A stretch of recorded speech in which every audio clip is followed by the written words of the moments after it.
ዩኒቨርሲቲዎችን በዘመናዊ ቴክኖሎጂ በማበልጸግ ብቁና ተወዳዳሪ የሰው ኃይል መፍጠር እንዲችሉ ለማድረግ በአገር አቀፍ ደረጃ በትምህርት ሚኒስቴር አስተባባሪነት በርካታ ተግባራት በመከናወን ላይ ይገኛሉ። በዚህ ዘርፍ ቀዳሚ የሆነው የወሎ ዩኒቨርሲቲ በአካባቢ የሚገኙ ተቋማትን ማገዝ የሚችል የተግባር ተኮር ተቋምነቱን የሚያጠናክሩ የተለያዩ ፕሮጀክቶችን ወደ ተግባር አስገብቷል። 51 የቤተ ሙከራ ክፍል ያለውና 28000 ካሬ ሜትር ላይ ያረፈው ላቦራቶሪ ማዕከል ተጠቃሹ ነው። ዶክተር አወል ሰይድ የዩኒቨርሲቲው ፕሬዝዳንት ናቸው። ለፖስት ግራጁዌት ለድህረ ምረቃ ትምህርትና ለአድቫንስድ ምርምሮች የሚካሄዱበት ላቦራቶሪ ያለው እና የተለያዩ ዲፓርትመንቶች በጋራ ሊገለገሉበት የሚችል ኮር ላቦራቶሪ ነው። እንግዲህ ይሄ ላቦራቶሪ በተለይ ሀብትን በአግባቡ ከመጠቀም አንጻር ኮር ስለሆነ ሪሶርስን ሼር አድርጎ ከመጠቀም የሰው ኃይልንም ኢንፑቶችንም ከመጠቀም አንጻር ትልቅ ትርጉም ያለው ፕሮጀክት ነው አንዱ ያስመረቅነው። ወሎ ዩኒቨርሲቲ በተለይም በቴክኖሎጂ ዘርፍ የተለያዩ ተግባራትን እየከወነ ሲሆን እነዚህ ስራዎች ደግሞ የተቋሙን አቅም ከማሳደግ ባሻገር ብቁና ተወዳዳሪ የሰው ኃይል በማፍራት በኩል የራሳቸውን አስተዋጽኦ ያሳርፋሉ። ዩኒቨርሲቲው በተግባር ተኮር ትምህርት ብቁና ተወዳዳሪ የሰው ኃይል እያፈራ እንደሆነም ፕሬዝዳንቱ ይገልጻሉ። ይህንኑ ለማጠናከር በቴክኖሎጂ ለማስደገፍ ተግባር ተኮር ትምህርቱን የሚያጠናቅቁ የተለያዩ ፕሮጀክቶች ወደ ስራ መግባታቸው ነው ፕሬዝዳንቱ የሚያነሱት። ዘመናዊ ማስተማሪያ ክፍሎች ናቸው ስማርት ክላስሩም የሚባሉ በሁለቱም ካምፓሶቻችን በኮምቦልቻና በዋናው ግቢ ከ20 በላይ 20 የሚደርሱ ስማርት ክላስሩሞችን አስመርቀናል። ከአሁን በፊት 10 በስራ ላይ ያሉ የማስተማሪያ ዘመናዊ የማስተማሪያ ስማርት ክላስሩሞች አሉት። ይሄ በተለይ በተማሪዎች በጣም ትልቅ ጥቅም ያለው ነው። ተማሪ ክላስ ቢያልፈው ሪከርድድ የሆነ የትምህርት ማግኘት ይችላል። አንዳንድ ጊዜ አንዳንድ ባለሙያዎች የሰው ጥረት ባለበት ከተለያየ ቦታ አጓጉዘን ወይም ደግሞ አምጥተን ከምንጠቀም ባሉበት ነው እነሱንም ለመጠቀም የሚያስችል ዘመናዊ የማስተማሪያ ክፍሎች ናቸው። በሶስተኝነት ዳታ ሴንተር ነው። ዳታ ሴንተር እንግዲህ በዚህ ዘመን ዲጂታል ትራንስፎርሜሽን ያለ ዳታ ሴንተር የሚታሰብ አይደለም። በተለይ ደግሞ ለከፍተኛ ትምህርት ተቋም ትልልቅ ምርምሮች ለሚሰራ መረጃ ወይም ደግሞ የዳታ ለሚጠቀም ከፍተኛ ትምህርት ተቋም ያለ ዳታ ሴንተር ማሰብ ከባድ ነው።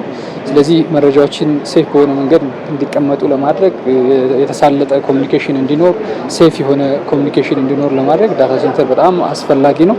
በወሎ ዩኒቨርሲቲ ወደ ስራ የገቡ ፕሮጀክቶችም የቀጣዩን ትውልድ ታሳቢ ያደረጉ በቴክኖሎጂ የበለጸጉና የዩኒቨርሲቲውን ተግባር ተኮር ትምህርት የሚያረጋግጡ ናቸው ያሉት ፕሬዝዳንቱ ከዩኒቨርሲቲው አልፈው በአካባቢው ለሚገኙ ተቋማትም ጠቃሚ መሆናቸውን ያነሳሉ።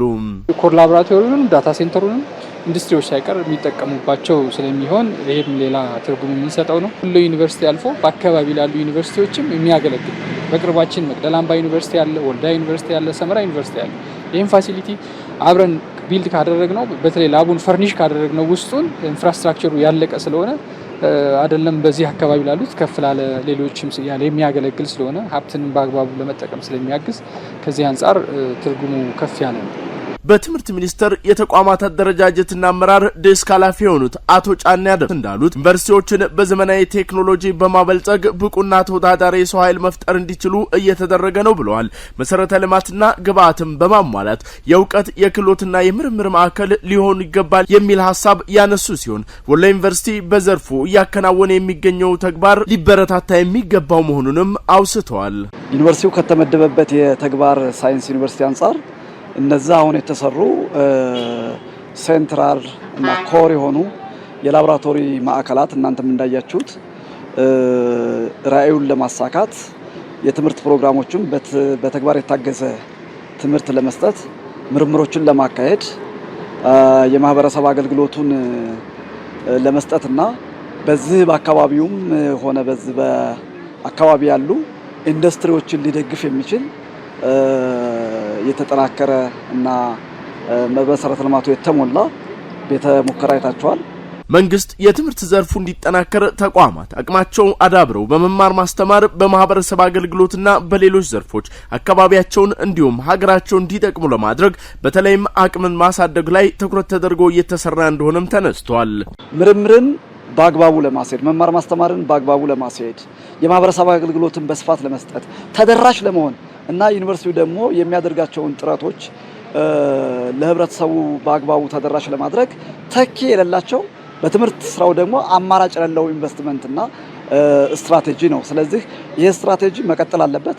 ሁሉም ስራዎች በመንግስትና በትምህርት ሚኒስቴር አቅጣጫ የሚሄዱ ናቸው። እነዚህ እየተከናወኑ ያሉ ተግባራትና ስራዎች ደግሞ የወሎ ዩኒቨርሲቲ ስኬት ብቻ ሳይሆኑ የትምህርት ሚኒስቴርም የሀገርም ስኬት ናቸው። ያለቁ ፕሮጀክቶችን በዚህ ደረጃ እያመሰገንን ቀሪ ስራዎችና ፕሮግራሞቻቸውን ደግሞ እንደ ትምህርት ሚኒስቴር አብረን ለመስራትና ለመደገፍ ደግሞ ዝግጁ ነን ማለት ነው።